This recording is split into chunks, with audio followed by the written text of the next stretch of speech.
Welcome to Life Change Solutions, a podcast for hope, health, and happiness during times of change. Today, I have with me two special guests that I just met today, actually, and they have gone through a really big change. And we're finding that this is their change that they're having is happening more and more to women. So I'm really glad to have you here to help others go through difficult change. And we're going to talk a little bit about yours. So today I have with me Monica Barnes and Janelle Goins, right? Oh, yes. I got that right. Good. Like I said, we just met today in person. And Monica and I actually met because I decided to go on this Traveling Together Facebook page. I'm going to have a big birthday coming up. And I thought, I really want to go somewhere for my birthday. I'm going to go on this page. And they asked this question. And the question was, where do you travel most? And where's the last place you traveled? And so I said, well, I travel to Utah because I have my daughters out there and I like to hike and I like to ski.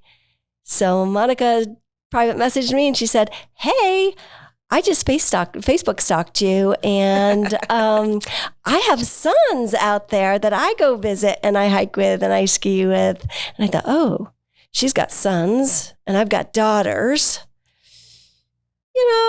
Maybe we can fix them up. So that was my first intention. I was like, maybe this is why we met. And we have not done that yet. Our kids are probably pretty thankful about that. That's my guess. But maybe in the future, who knows? I have thrown my girls under the bus on this podcast before, so you never know. So both of these ladies, these lovely ladies who came in smiling, by the way, with these gorgeous smiles, said both of them have lost their spouses. One pretty early in life. Monica lost hers at age 54, and then Janelle lost hers at 65. Yes. So you still have a lifetime left, and I imagine that some of those expectations were... You probably had to mourn some of the expectations you had originally thought you were going to experience in your life with your spouses. And actually, I'm going to let you guys tell your stories. So I'll just let Monica first tell me her story and what happened. What was how did you lose your husband so early, and how was that for you? Okay. Well, it was his 60th birthday. And we were skiing as a family out in Utah at Park City. And it was an awesome day. He was super happy. Just things went wrong and there was an accident and he didn't survive. So it ended up being a pretty bad birthday. But I've survived through this. We had a great marriage, and that makes it so that it is more, it's easier to get through. I think if a person had a bad marriage, it might make it even tougher. Or on the other hand, some people may think, oh, because it was such a great marriage, it might be even harder, to miss him. But I would rather have those 28 years that we had together, having the awesome marriage that we had, than a lifetime of not having a great marriage. Yeah. But that was, we talk a lot about on my podcast, these sudden changes that are just thrust upon you. Literally, that was thrust upon you in an inopportune moment. It was his 60th birthday, not quite the celebration you had hoped for, and not quite the life that you maybe expected or hoped for. So we'll talk a little bit more about that. But you seem to have gotten through that. Was there times that I imagine when it first happened, that was pretty tough. Yes. So, what did you do to get through that tough time, that really hard time? Because here you are, you're on a family vacation. You've got all your kids. You've got your husband there who has just passed. And now, wow, what do I do? Well, I just had amazing family and friends that really, really came through for me. That was a huge part of it.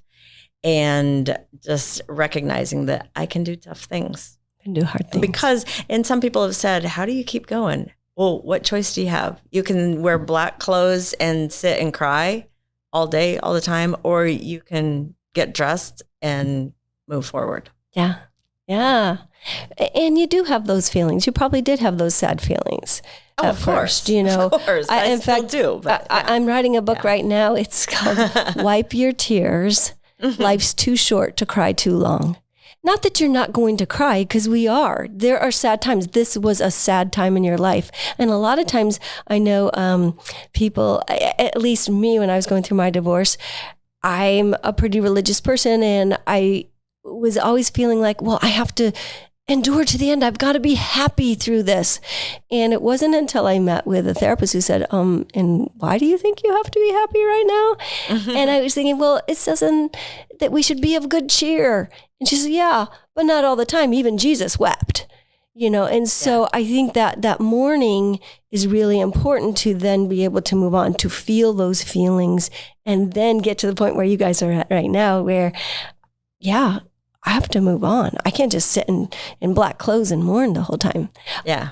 All right, Janelle, let's hear your story. What happened? Well, Elsie had just gone to the doctor, and they said, well, you have the heart of an 18-year-old. You're in good shape. And then he started he says, something's not right. So we just kept going to the doctor, and then there was neurological things that were showing up each week. And so we were in the emergency room every week through the holidays, and then he was forgetting some stuff. And we finally got him with a neurologist, and he said he needs to go to the hospital right now. And we didn't find out what it was because they ran every test they could. He had a very rare disease called Creutzfeldt-Jakob disease, and it's a prion disease that's kind of like mad cow, eats holes in your brain. And from the first doctor's appointment till he was gone was about 2 months. Wow. And some way it was a blessing, and, you know. So you did have a little bit of time to prepare your mind and your thoughts to this is going to be the end. Yeah, well, they couldn't give us a diagnosis. So everybody's grasping at straws and running every test possible. And then the neurologist comes in and says, well, we think there's an 80% chance this is what it is. Because of the disease, it's highly contagious. They have to do it in radiated labs and very special procedures, and it just all takes a lot of time. And he was gone before we had the 100% this is what it is. But it's not genetic. It can be genetic, but it's not. His was not. And we donated whatever we could to help the CJD because they don't know what causes it. It's 100% fatal. But as a family, we had time to say goodbye. So it wasn't traumatic, but it wasn't long enough that it was a burden. Right. And that's something you lacked, that being able to say goodbye. How was that for you? It actually was okay. It was okay. Because we just had such a great relationship that I felt like I didn't need to say goodbye. Well, you know, my dad's 85 and he skis. Yeah. Last year he fell on the slopes. And my mom never wants him to go skiing. I said, you know what? What better way to die than do something you love, you know? Yeah. I knew this lady, she died in the Costco. And another one died doing her laundry. I'm like, I'd much rather be skiing and die than doing my laundry, right? Yep. So yeah, die happy is what I say. Yep. So, well, you know, you two are just amazing to me, and your spirits and everything. But I do want to go a little bit further. Is there something perhaps that you know that helps you to say, you know what, this is okay because I know I'm going to see him again, or I know, is there that type of a component to your that makes it so it's not so hard? Because I know a lot of people. I actually have a client who's had it where they lost someone and they feel like they're never going to see this person. And that's really, really hard. So how's that for you? Is it the same? Is it different? Or? Well, I believe that he will be my husband in the next life. I believe that we are sealed together. So you believe in an afterlife. Yes. And that in that afterlife, you're going to be with him and you're going to see him and he's waiting for you. Yes. Preparing a nice place for he's preparing the mansion for you. I believe that families are forever and that my eternal mate is my husband. Nice. Yeah. that must give you some peace too, to know that, to have that faith that it gives me a great hope. I definitely want to see him more. I have a lot to tell him what's happened since then. And I carry on pretend conversations with him all the time of things that I want to tell him. Nice. So, maybe you need to write them all down to remember. or we'll have a perfect memory and you'll remember it. I love that you mentioned hope, because this podcast is all about hope. And I think you ladies are going to give that hope to a lot of other people out there who have lost loved ones and find happiness in that. So let's talk a little bit about how you then after found that happiness. Well, at first, it's really easy to lay in the bed every day and not get dressed and do all that. So what I started doing, because you go like, what do I do now? So the first thing I did was I said, I'm just going to make a list of 3 things I need to do tomorrow. So I had a purpose to get up in the morning. I like that. And get up and get dressed. And I said, I'm going to put earrings on every day. I know it's a stupid thing, but it was just something that I wouldn't dress sloppy and just wear my pajamas all day, but to get up and get dressed and take care of myself. And then I started also a gratitude journal, trying to look for things that I was grateful for. And I have 4 beautiful daughters and lots of grandchildren, and they involved me in all the activities that took place. Because after my husband passed away, we adopted 4 grandchildren. And so I got invited to all over the country to be a part of that. And that just helped. That started the traveling. Okay. So that's how you started traveling. So just a note to our listeners today, these 2 ladies are on their way to Costa Rica by way of Florida. And so when they said when Monica told me she was coming down to Florida, I said, well, hey, you want to be on my podcast?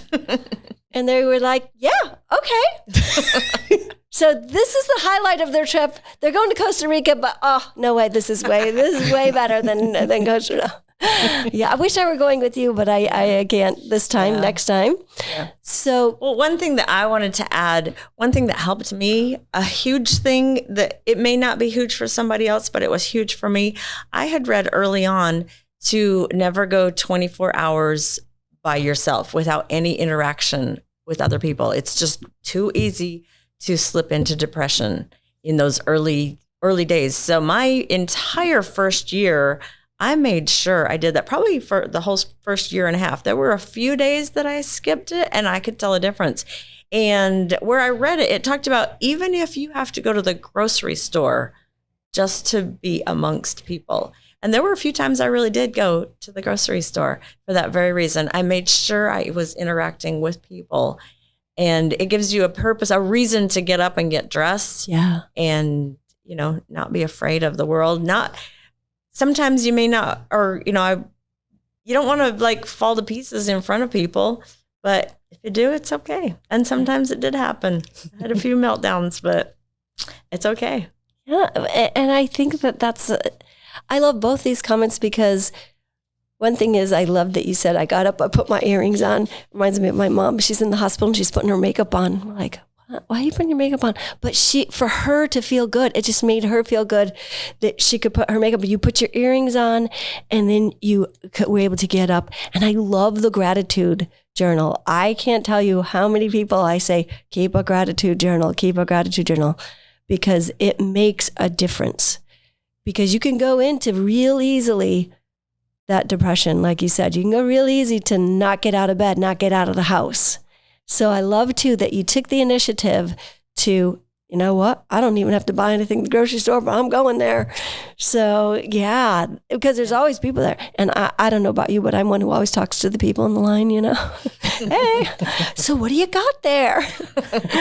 So yeah, those are 2 really good suggestions for people going through when they're actually going through it, because I can't even imagine how hard that is. So then let's say you got to that the most difficult times of grief, loss, and loneliness. Were there any other things that you did? I remember you talked to me a little bit about, you're alone. Usually you're with someone, you have dinner together, and now all of a sudden it's you eating dinner alone. And I remember with my divorce, I didn't eat Because like eating for me was a social event. You eat with people. And I'd put the food in front of me and I'd be like, this is weird, eating by myself. And so you mentioned something about what you did to leave it. And I love this story. This is awesome. Well, I'm a little bit different where I'm pretty brave, and I would offer to make dinner for people and say, but I want to be invited. I want to come and eat dinner with you. And everybody has always been very welcoming. They understand, they're my friends. And so that's what I do. I still do. And it was part of that always wanting to having interaction with people. So I would make sure I was, sometimes that's what my event was for that day of my interaction was I would invite myself. And I was very involved in my church with the children when my husband passed away. And so I had a big connection with the family. So it was really easy for me to do. Whereas, some people may not be as comfortable doing that, but I just felt very loved and accepted. And so I was able to do that. Well, and who's going to pass up a free dinner, right? And they don't have to make it. Yeah. And I think too, when you said you had little children in your Sunday school class, you got to know them better on a different level. Yeah. So that's fun. I love that. Fun. I'm big about connections and that really helps you understand them and they get to see you in a different light than just the teacher. Oh, that's awesome. That's a really good one. I like that.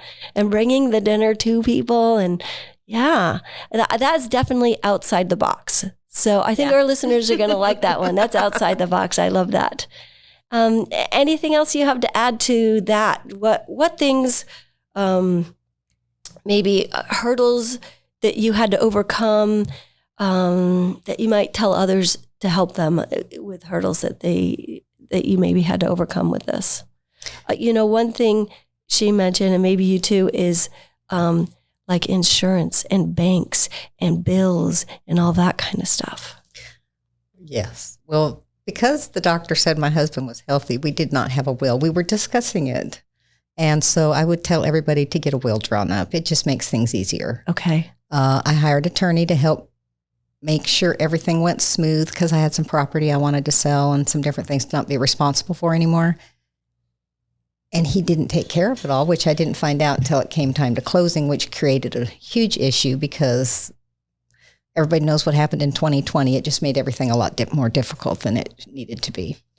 Okay. With everybody being quarantined and not being able to get notaries and get things here, there, and everywhere. So, and I had to change banks just because there were some things that were on auto pay I couldn't change. And they said, you just need to change the banks. And then there was something else. So those are really good things because I wouldn't have thought of them. Having to really make sure that all those bank things and property, everything is in your name, and maybe. Yeah, well, the big thing is make sure you have a will. Don't think, somebody might die. You just don't know. Yeah. So we actually did have our will. We had our family trust and everything set up. Nice. And we had actually just revised it 11 months before he died. Wow. So wow. It was nice because we had one done when the kids were little. Yeah. And we definitely didn't have to have guardians for them anymore. Yeah. We just updated things that really helped to have that done and not have to worry about any of that stuff.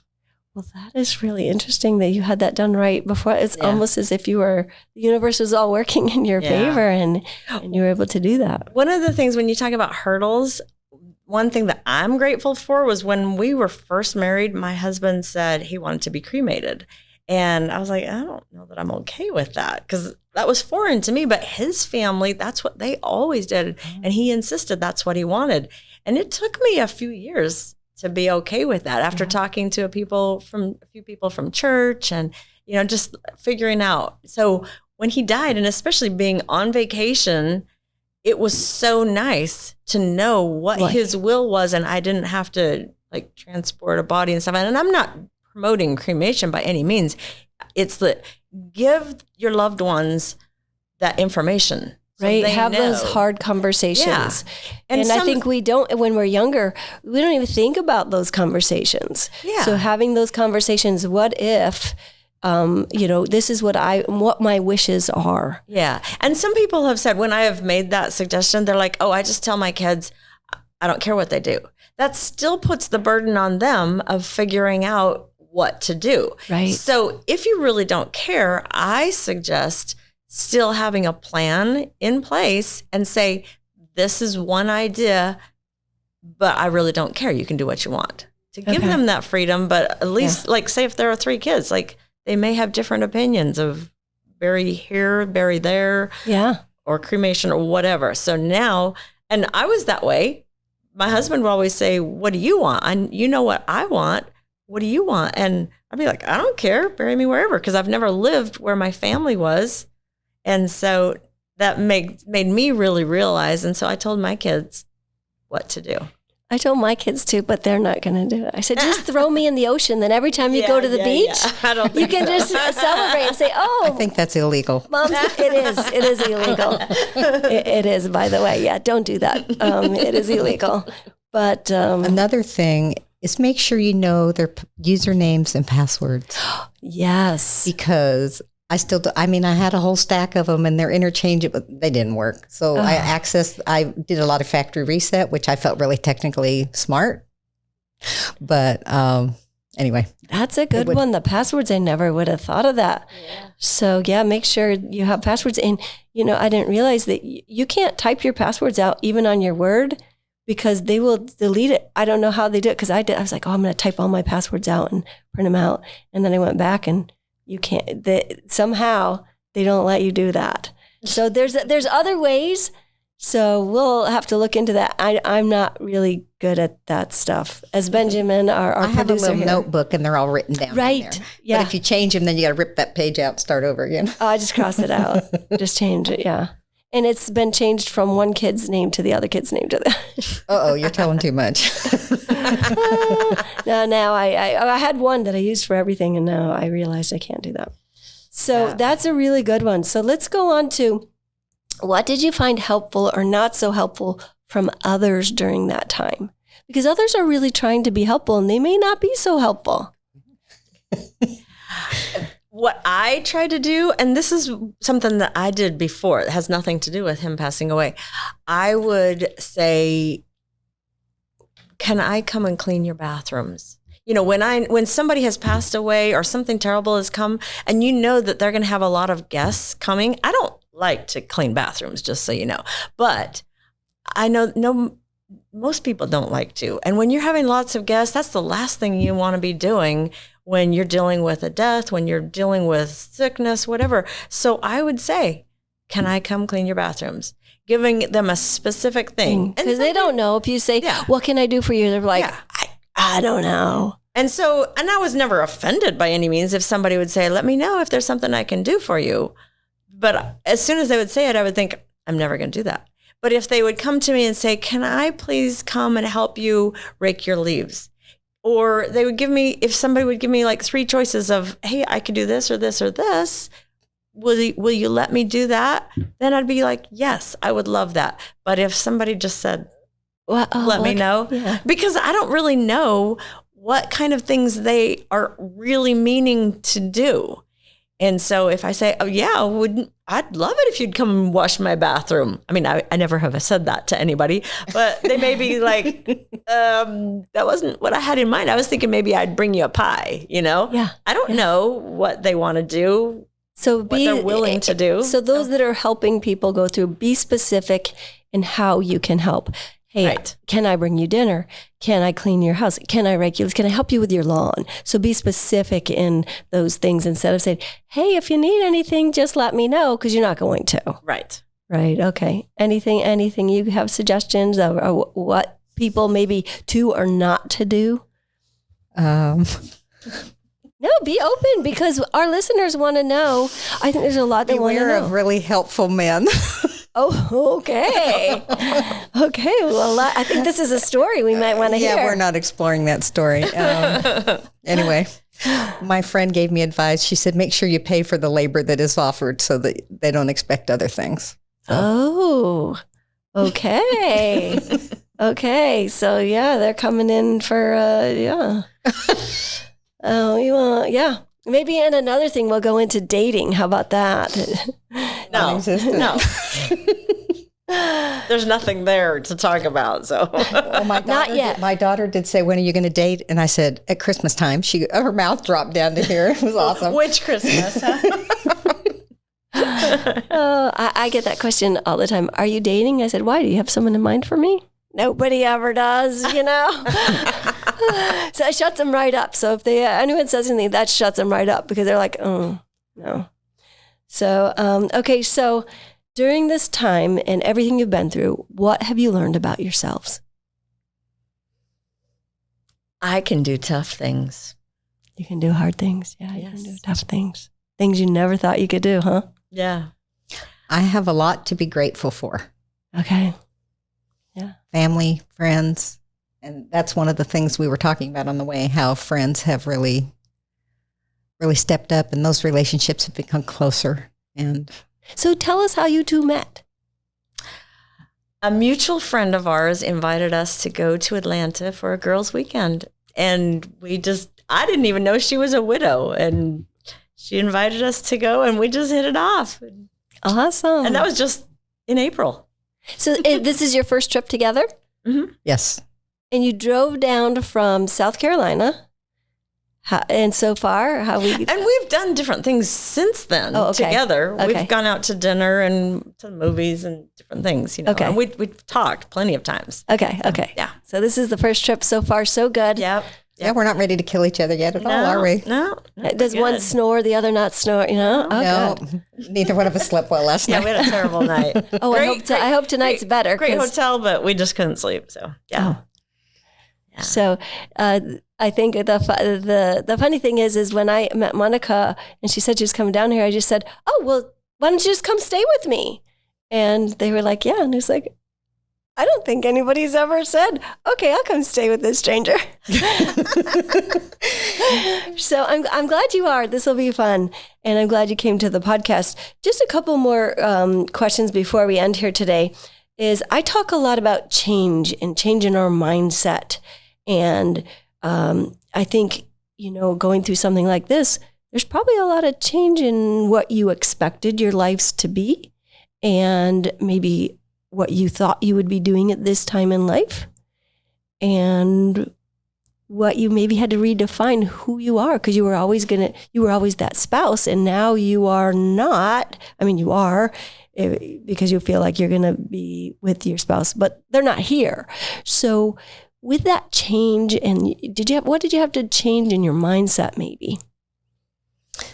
Well, Elsie died in 2019 and COVID hit and I was stuck at home with, pretty much cut off from everybody. So I have a sewing business and I started making face masks day in, day out, every day.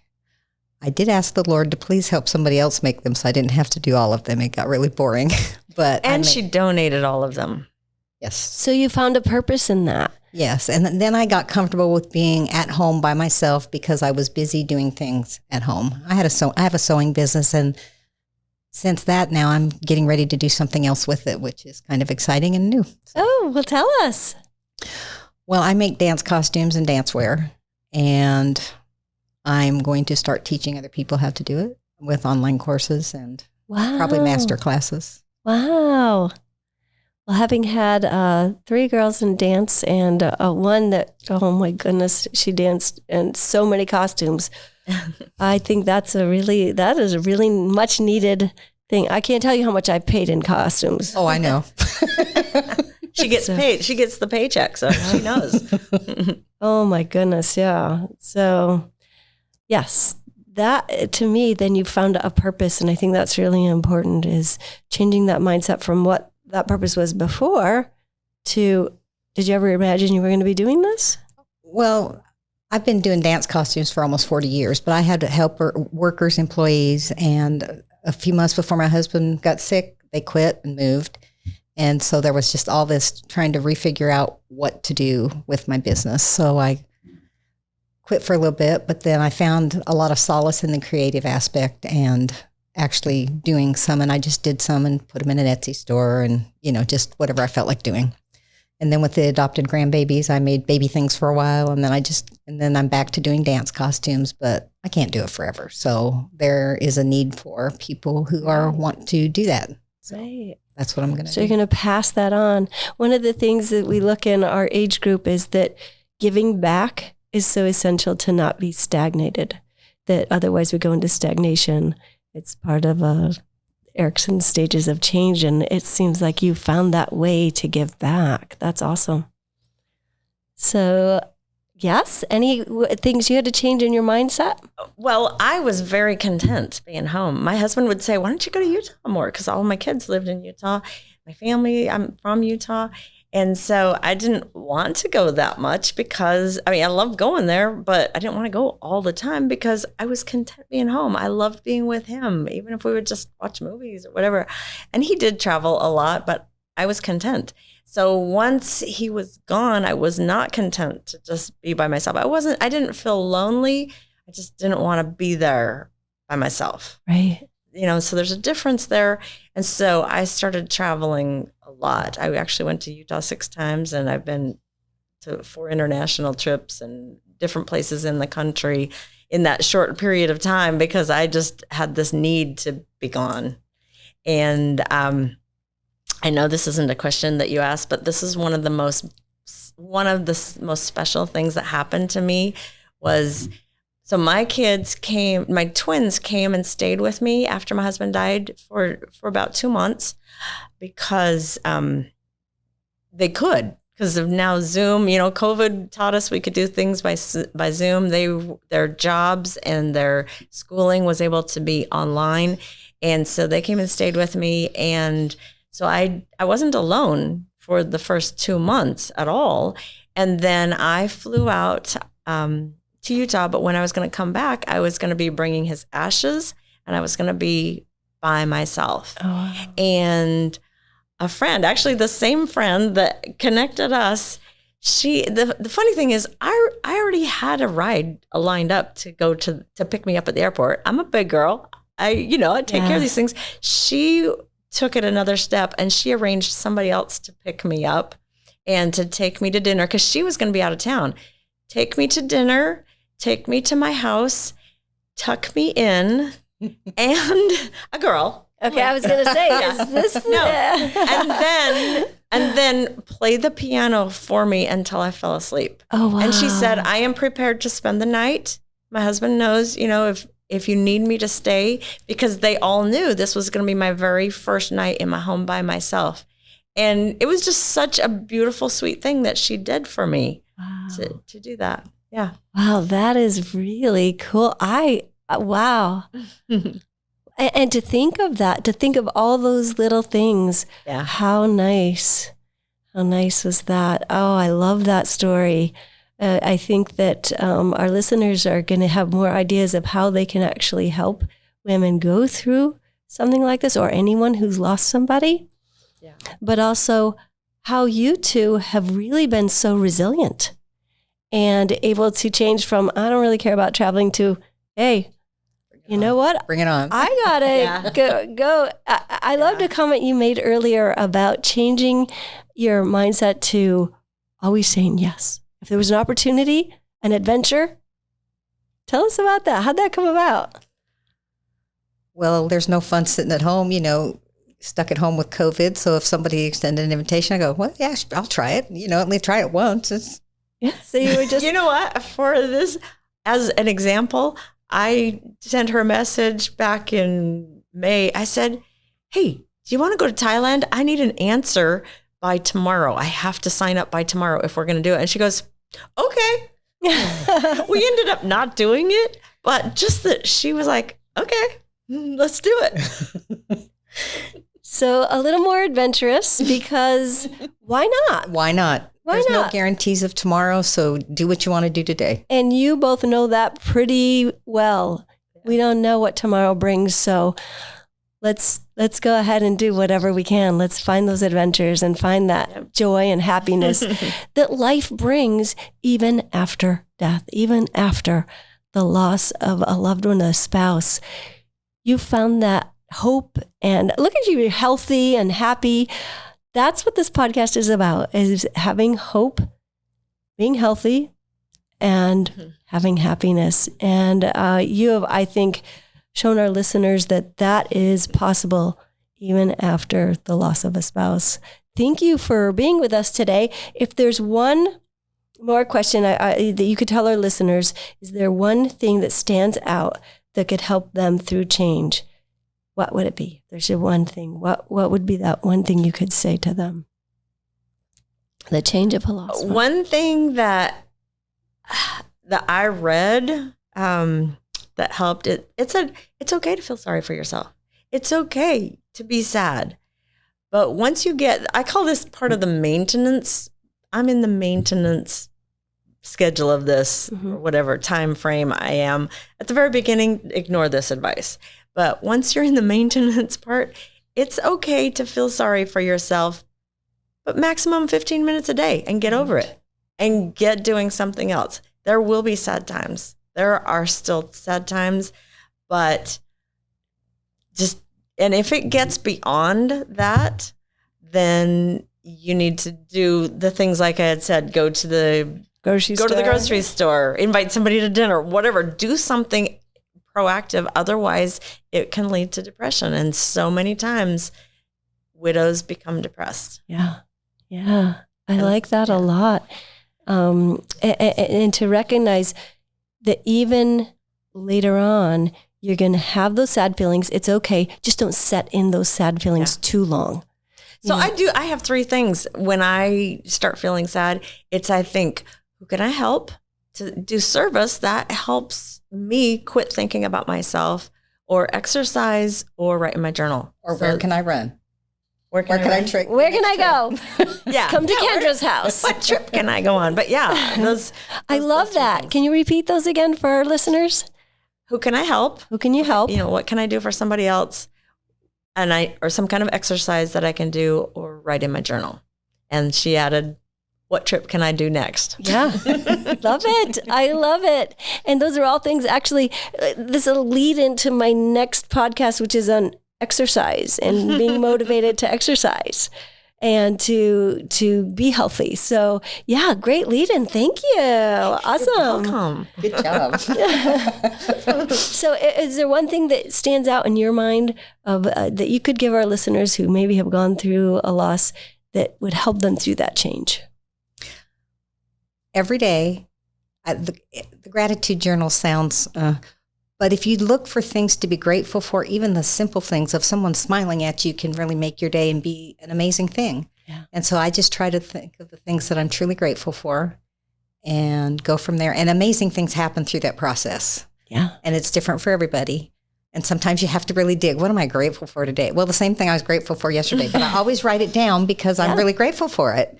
And it's just a simple thing of, I love my bed. I say that. I love my bed. I love my new pillowcases.